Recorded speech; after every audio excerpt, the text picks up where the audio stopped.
சென்னையில் நடைபெறும் வான் சாகச நிகழ்ச்சியில் 24 விதமான சாகசங்களை இந்திய விமானப்படையினர் நிகழ்த்த உள்ளனர். கூடுதல் விவரங்களை செய்தியாளர் பாண்டியராஜன் வழங்க கேட்கலாம். பாண்டியராஜன், வணக்கம். இந்த விமான சாகச நிகழ்ச்சிக்கு என்ன மாதிரியான ஏற்பாடுகள் செய்யப்பட்டிருக்கின்றன? அதே சமயம் பாதுகாப்பு நடவடிக்கைகள் எந்த அளவிற்கு மேற்கொள்ளப்பட்டிருக்கின்றன? முழு விவரங்களை பதிவு பண்ணலாம். சென்னை மெரினா கடற்கரையில் இந்திய விமானப்படையின் 92வது ஆண்டு விழாவையொட்டி வான்படை சாகச நிகழ்ச்சியானது தற்போது நடைபெற இருக்கிறது. குறிப்பாக காலை 11 மணிக்கு தொடங்கக்கூடிய நிகழ்ச்சி 2 மணி வரை நடைபெற இருக்கிறது. 21 ஆண்டுகளுக்கு பின்னர் சென்னையில் விமானப்படையினுடைய இந்த வான் சாகச நிகழ்வு நடைபெற இருக்கிறது. குறிப்பாக விமானப்படை தினத்தில் முதல் முறையாக தமிழகத்தில் சென்னையில் இந்த வான் சாகச நிகழ்ச்சி நடத்தப்பட இருக்கிறது. 2003ஆம் ஆண்டு நடைபெற்ற அந்த வான் சாகச நிகழ்ச்சி என்பது ஏர் ஷோ மட்டுமே நடைபெற்றது. அது எந்த சிறப்பு நிகழ்வுகளாகவும் பதிவு செய்யப்படவில்லை. குறிப்பாக இன்று நடைபெற இருக்கக்கூடிய இந்த வான் சாகச நிகழ்ச்சியை பார்ப்பதற்காக 15 லட்சம் மக்கள் வருவார்கள் என்று எதிர்பார்க்கப்படுகிறது. இதற்கு முன்பாக புனேவில் நடைபெற்ற ஒரு வான் சாகச நிகழ்ச்சியின் பொழுது 13 லட்சம் மக்கள் பார்த்ததற்கான லிம்கா உலக சாதனை புத்தகத்தில் இடம்பெற்றிருந்தது. அந்த வகையில் தான் இன்று நடைபெற இருக்கக்கூடிய இந்த வான் சாகச நிகழ்ச்சியில் அதிகப்படியான மக்கள் கலந்து கொண்டதற்காக லிம்கா சாதனை புத்தகத்தில் இடம்பெறும் வகையில் இது இடம்பெற்றிருக்கிறது. குறிப்பாக இன்று நடைபெற இருக்கக்கூடிய இந்த வான் சாகச நிகழ்ச்சியை பொறுத்த வரைக்கும் 24 வகையான பார்மேஷன்களில் 72 போர் விமானங்கள் ஈடுபட இருக்கின்றன. குறிப்பாக 20 வகையான போர் விமானங்கள் இங்கே பயன்படுத்தப்பட்டிருக்கிறது. தேஜஸ், டகோட்டா, சுகாய் 30 என்ற விமானங்களும் மிகோயன் உள்ளிட்ட MiG-29 உள்ளிட்ட விமானங்களும் இங்கே பயன்படுத்தப்பட இருக்கிறது.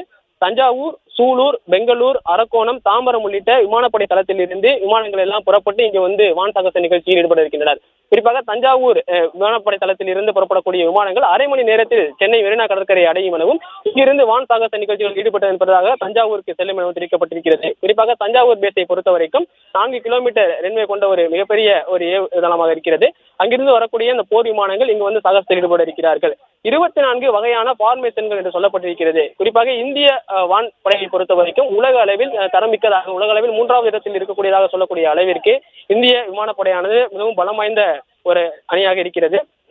குறிப்பிட்டவர்களுடைய அந்த பார்மேஷனை பொறுத்தவரைக்கும் சவாஜ் பார்மேஷன் என்று சொல்லக்கூடிய கேட்டக் ஹெலிகாப்டர்களை பயன்படுத்தி இவர்கள் முன்னும் பின்னுமாக குட்டிக்காரன் அடிக்கக்கூடிய அந்த வகையில் அவருடைய பார்மேஷன் இருக்கிறது.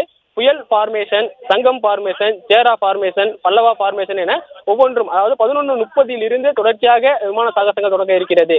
குறிப்பாக இதில் புகழ்பெற்றதாக சாரங் ஹெலிகாப்டர்களுடைய அவர்களுடைய சாரணமும் சூரியகிரண் என்று சொல்லக்கூடிய விமானங்களினுடைய சாகசமும் தான் மிகவும் பிரபலமானவை. குறிப்பாக இந்தியாவினுடைய விமானப்படையினுடைய மிகவும் குறிப்பாக சொல்லக்கூடிய அந்த தனுஷ் பார்மேஷன் மற்றும் நீலகிரி பார்மேஷன் உள்ளிட்டவை மிகவும் பிரபலமானவை. அவை அனைத்து விமான சாகசங்களின் போது, குறிப்பாக சுதந்திர தின, குடியரசு தின நிகழ்வுகளின் போது காட்டப்படக்கூடிய வான் சாகசங்களில் காட்டப்படக்கூடியவை. இவை அனைத்துமே இன்று நடைபெற இருக்கிறது. பொதுமக்களின் பார்வைக்காக தனித்தனியாக கேலரிகள் அமைக்கப்பட்டிருக்கிறது. தமிழகத்தை பொறுத்த வரைக்கும் தமிழக முதலமைச்சர் இவற்றை பார்க்க தமிழக அமைச்சர்கள் எல்லோரும் இந்த வான் சாகச நிகழ்ச்சியில் கலந்து கொள்ள இருக்கிறார்கள். அவர்களுடைய குடும்பத்தினருக்கும் அழைப்புதல்கள் கொடுக்கப்பட்டு அவர்களுக்கான இடமும் தனியாக வழங்கப்பட்டிருக்கிறது. மத்திய பாதுகாப்பு படை, அதாவது டிஃபென்ஸ் பிரிவை சார்ந்தவர்களுக்கும் தனியாக இருக்கைகள் அமைக்கப்பட்டிருக்கிறது. பொதுமக்களுக்கு கேலரிகள் தனித்தனியாக அமைக்கப்பட்டிருக்கிறது. அதாவது பொதுமக்கள் ஒரு 500 பேர் ஒரு இடத்தில் என்று பார்க்கக்கூடிய அளவுகளில் தடுப்புகள் அமைக்கப்பட்டு அங்கே பார்க்கப்பட்டிருக்கிறது. இந்த சென்னை காமராஜர் சாலையை பொறுத்த வரைக்கும் ராஜாஜி சாலை வரைக்குமாக போக்குவரத்து மாற்றம் செய்யப்பட்டிருக்கிறது. இங்கு வரக்கூடிய பொதுமக்களுக்கு தனித்தனியாக பார்க்கிங் ஏற்பாடுகள் செய்யப்பட்டிருக்கிறது. குறிப்பாக கலைவாணர் அரங்கம், சென்னை பல்கலைக்கழகம் மற்றும் MLA ஹாஸ்டல் உள்ளிட்ட பகுதிகளில் எல்லாம் இவர்களுக்கு அவருடைய வாகனங்கள் எடுப்பதற்கான பார்க்கிங் வசதிகள் செய்யப்பட்டிருக்கிறது. பொதுமக்கள் வரும்பொழுது அவர்களுக்கான குடிநீர் தேவைகளை பூர்த்தி செய்யும் வகையில் வர வேண்டும் என ஏற்கனவே செய்திகள் வாயிலாக அறிவுறுத்தல்கள் வழங்கப்பட்டிருந்தது. சரியாக காலை 11 மணிக்கு இந்த வான் சாகச நிகழ்ச்சிகள் தொடங்க இருக்கிறது.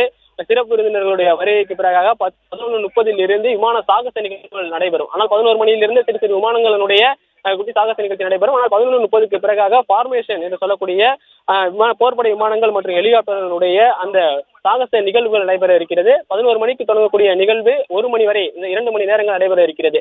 இந்த 2 மணி நேரங்களுக்கும் சென்னை விமான நிலையத்திற்கு வரக்கூடிய விமானங்களுடைய பயண திட்டத்தில் மாற்றம் ஏற்கனவே செய்யப்பட்டிருக்கிறது. இந்த 2 மணி நேரங்கள் முழுமையாக விமானப்படையினுடைய அந்த போர் விமானங்களுடைய சாகச நிகழ்ச்சியை காட்டுவதற்காக தற்போது காத்திருக்கிறார்கள்.